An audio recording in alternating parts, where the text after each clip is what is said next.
Good afternoon, folks. Admiral Preparedness here. I was just thinking the other day about people who are homeless and where do they live? Then it struck me about a news broadcast a while back where people is living on the streets. I won't name the major metropolitan West Coast city south of San Francisco and north of Mexico where there are homeless living in the streets. And the sad part is they're living in filth. Do you see any porta potties set up to accommodate these citizens of the United States of America? Some who are decorated veterans, others who are just down and out on their luck. So what I ask you is, how do you think they would be affected when a major catastrophe occurs in that city? When these buildings are destroyed by a major earthquake, would they stay where they're at in those makeshift shelters? Would they be forced to move by the authorities and the National Guard, who would be deployed to guard property and protect lives in the event that there's total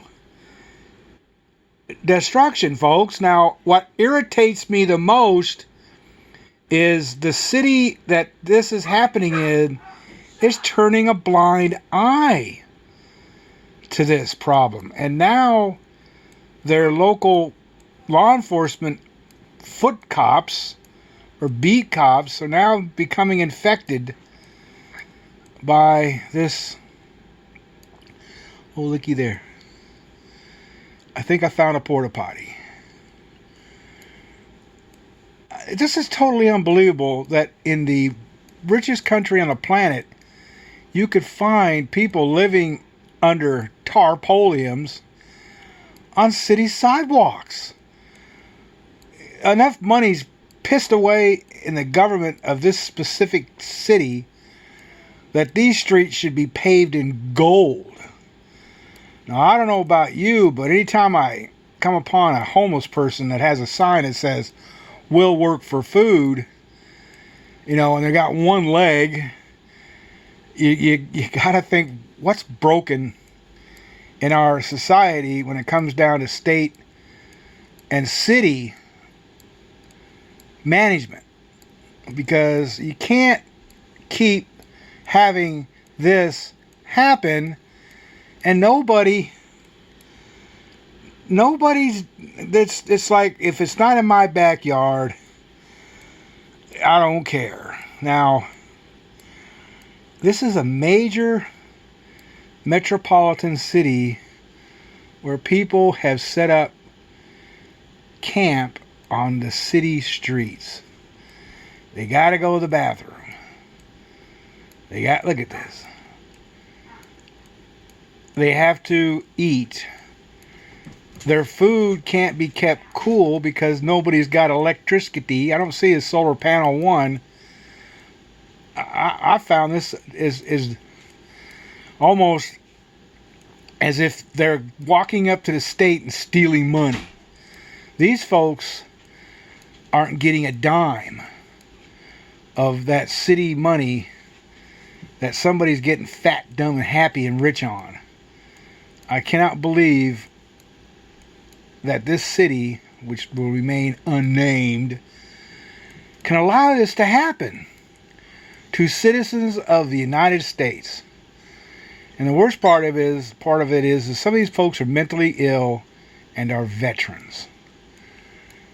I just am taken back by the sheer insanity that anybody would think that this problem is just going to go away. It's not.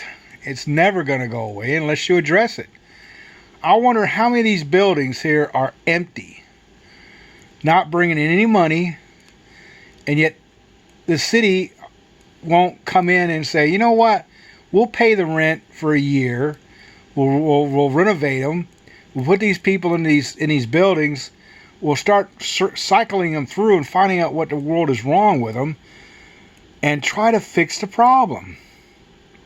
But no, what they'd rather do is let them remain on the street. Now, I could just imagine the drugs, some of the sexual abuse, or any kind of other uncivilized activity that goes on in these little, I'm going to call them communities, all over this country.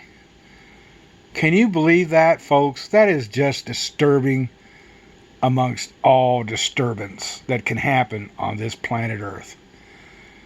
Contact your local authorities, find out where the homeless are at, and help them help them.